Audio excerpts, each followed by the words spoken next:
Olá, eu sou a Ana D'Arezzo e vamos falar neste vídeo sobre algumas curiosidades super interessantes sobre os cabelos, porque afinal, além de moldar o nosso rosto, os cabelos também são fonte de muitos fatos curiosos. Mas antes de começar este vídeo, eu quero te convidar para entrar no nosso grupo do WhatsApp, onde eu posto dicas de produção de cosméticos todos os dias. Eu vou deixar o link abaixo na descrição deste vídeo. Os cabelos, eles sempre foram objetos de estudo e muito valorizados pelo ser humano.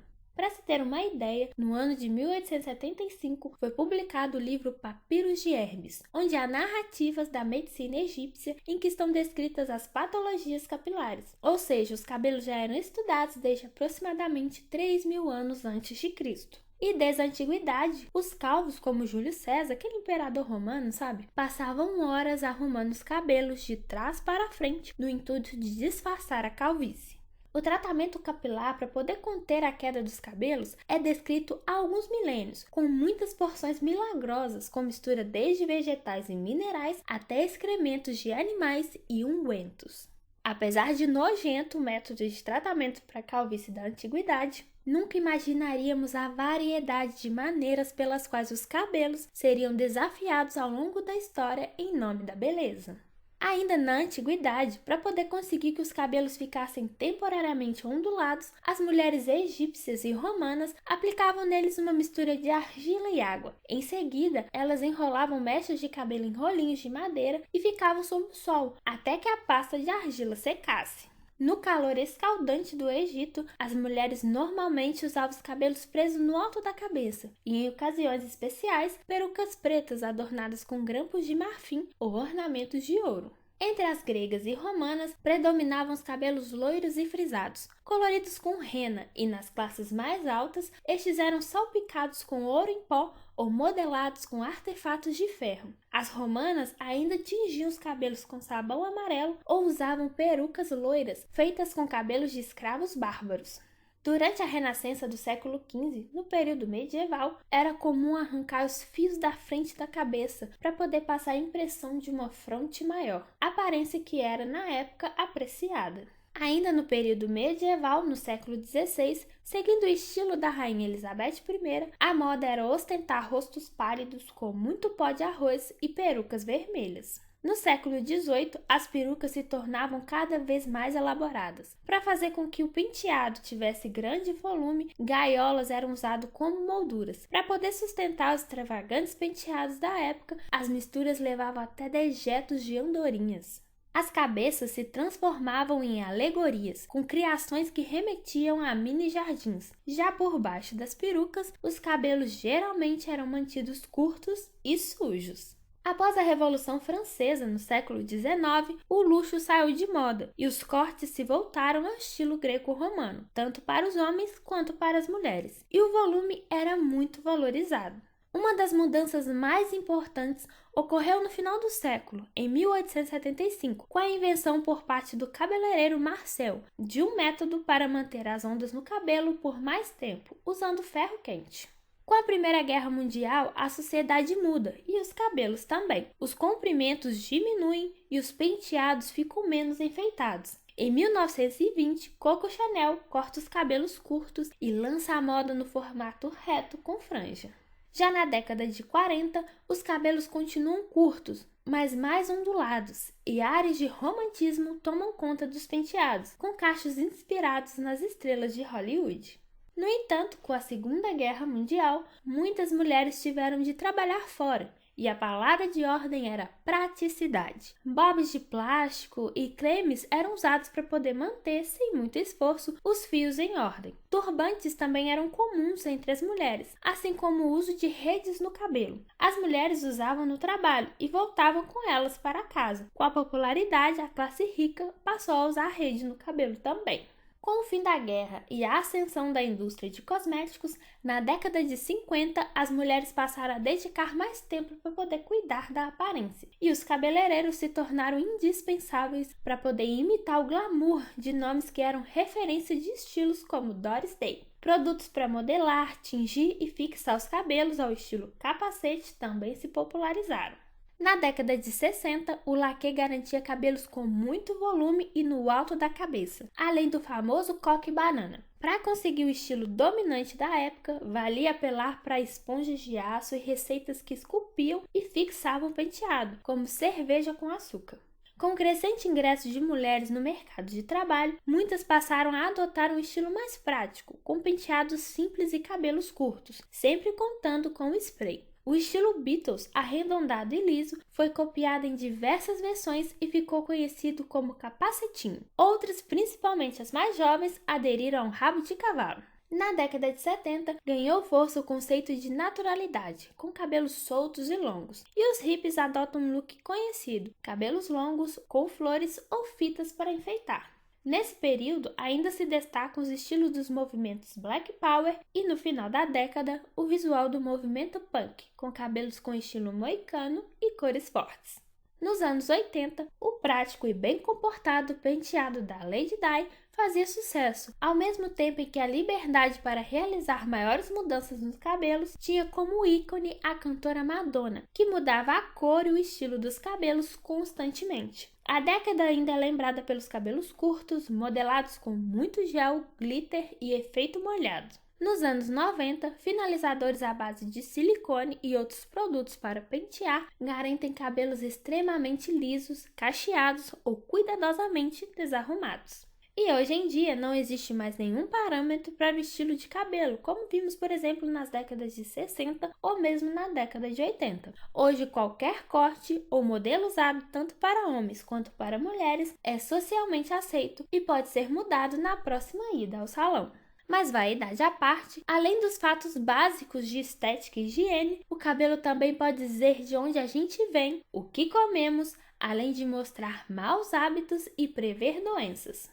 Existem muito mais segredos em sua cabeça do que você imaginava, não é mesmo? Então confira alguns fatos interessantes sobre os cabelos. Mas antes, eu quero saber se está gostando do vídeo. Se estiver gostando, não deixe de entrar no nosso grupo do WhatsApp, onde eu posto dicas de produção de cosméticos todos os dias. O link está abaixo na descrição deste vídeo, ok? Então vamos continuar.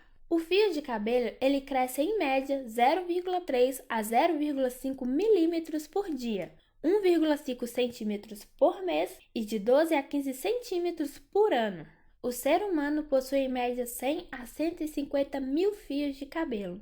Os ruivos possuem em média 90 mil fios de cabelo, os cabelos pretos 110 e os louros 140 mil. A espessura do fio de cabelo varia, sendo mais comum que fios mais escuros tenham espessura mais grossa e, consequentemente, os fios mais claros, espessuras mais finas. Todo o cabelo que vemos está morto, mas isso é normal, o cabelo só é vivo enquanto ainda está dentro da epiderme. Apesar de morto, o cabelo é dedo duro. 1 centímetro de cabelo contém informações sobre tudo que passou pelo seu sangue, podendo revelar muito sobre seu comportamento no último mês, como o que você comeu, bebeu e os ambientes em que você frequentou, inclusive se usou drogas, e é por isso que ele é usado em testes antidoping. Mas tem uma coisa que o seu cabelo não conta, o seu sexo. Não é possível saber se um fio pertence a um homem ou uma mulher. O cabelo é feito principalmente de queratina, que também pode ser encontrado na camada externa da nossa pele e nas unhas. Essa mesma proteína compõe os chifres, cascos, penas e bicos dos animais. Em termos químicos, o cabelo é 50% feito de carbono, 21% de oxigênio, 17% de nitrogênio, 6% de hidrogênio e 1% de enxofre. Mas podem existir muitas outras substâncias e até metais como cobre, prata e ouro. A composição dos elementos pode variar bastante de pessoa para pessoa, e por isso a probabilidade de que alguém tenha mais do que 9 elementos na mesma proporção à de outra pessoa é muito pequena, tornando assim a composição química do seu cabelo praticamente uma impressão digital sua. Cabelos e pelos podem nascer em qualquer parte do corpo, exceto na palma das mãos, sola dos pés, pálpebras, lábios e mucosas. O peso total do fio de cabelo pode variar de 5 a 200 gramas, de acordo com o seu comprimento. Um único fio de cabelo pode suportar em média até 100 gramas de peso antes de romper, e uma cabeça inteira de cabelos pode suportar até 12 toneladas, o que equivale a 2 elefantes. O cabelo feminino cresce mais devagar que o masculino, e o cabelo masculino é mais denso do que o feminino. O cabelo crespo, ele cresce mais lentamente e é mais frágil do que o cabelo liso. Em geral, 90% dos fios de cabelo estão em crescimento e 10% em repouso. As crianças perdem em média 90 fios de cabelo por dia, o que aumenta aí para 120 na velhice. O cabelo mais comum do mundo é o cabelo preto. Os cabelos loiros cobrem a cabeça de apenas 2% da população e o ruivo é o mais raro, apenas 1% das pessoas o possuem. A Escócia é o país com a maior proporção de ruivos. Por lá, cerca de 13% da população apresenta tons avermelhados e alaranjados nos cabelos. Um cabelo bem tratado suporta ser alongado até 50% do seu comprimento sem arrebentar. Cortar os cabelos não interfere com o seu crescimento. O cabelo é o segundo tecido com a maior velocidade de crescimento no nosso corpo, perdendo apenas para a medula óssea. O cabelo cresce mais no clima quente do que no frio, porque o calor estimula a circulação sanguínea e o crescimento capilar. Se um homem nunca fizesse a barba, ela cresceria até mais de 9 metros ao longo da sua vida. Pode-se perder mais de 50% dos cabelos antes que outras pessoas possam notar. Distúrbios de tireoide e deficiência de ferro no organismo são fatores reversíveis da queda de cabelo. A maioria das drogas e vários tipos de medicamentos causam queda de cabelo. Durante a gravidez, as mulheres produzem uma grande quantidade de hormônio estrógeno, que faz com que os folículos pilosos entrem na fase de crescimento. E após o nascimento, o equilíbrio hormonal é restaurado e os folículos pilosos entram na fase de perda, fazendo com que um grande número de pelos caia ao mesmo tempo. Mas fica tranquila que isso é reversível. 40% das mulheres na época que atingem a menopausa terá um padrão feminino hereditário de queda dos cabelos. A umidade estica os fios do cabelo. Em 1950, apenas cerca de 7% da população coloria os cabelos. Hoje em dia, cerca de 75% da população colore os cabelos. O cabelo demora cerca de 7 anos para crescer até a sua cintura e 3 anos para crescer até os seus ombros. O cabelo cinzento ou branco resulta da diminuição da produção de melanina pelos melanócitos e é a manifestação mais clássica do envelhecimento. Isso normalmente acontece entre os 28 e 42 anos de idade. No século XVI, um médico afirmou que aplicar uma mistura de lesmas cozidas, azeite, mel, açafrão, sabão e cominho no couro cabeludo poderia fazer o cabelo crescer. Ainda bem que essa moda ficou no passado, né? A lavagem frequente não aumenta a queda dos cabelos, mas dietas radicais podem temporariamente causar perda de cabelo. A cada fio branco arrancado, um novo da mesma tonalidade nascerá em seu lugar, até o momento em que nenhum voltará a crescer, e assim uma falha tomará conta da área do couro cabeludo. Ou seja, se você arrancar um fio branco, vai nascer outro fio branco no lugar, e se continuar arrancando, pode ficar com um lugar careca. Nós trocamos os fios de cabelo de tempos em tempos. Esse processo acontece em média de 2 a 3 anos. A gente não percebe porque, conforme os fios caem, nascem outros no lugar. Tem uma recente prática de coloração com ouro nos salões internacionais que promete esconder os fios brancos de maneira menos agressiva que a tinta. Os cientistas eles descobriram que especificamente as nanopartículas de ouro elas mudam a cor dos fios e consomem uma quantidade muito menor do caro corante dourado. Infelizmente, essa vantagem só funciona em cabelos castanhos ou pretos. E é a genética herdada pelos nossos pais que define se o cabelo será liso ou enrolado. A alteração no formato é consequência da maneira que o fio sai do bulbo capilar, onde a textura do cabelo é definida. Então, os fios lisos, quando cortados ao meio, eles são bem redondinhos. Já os enrolados ou crespos possuem um formato oval.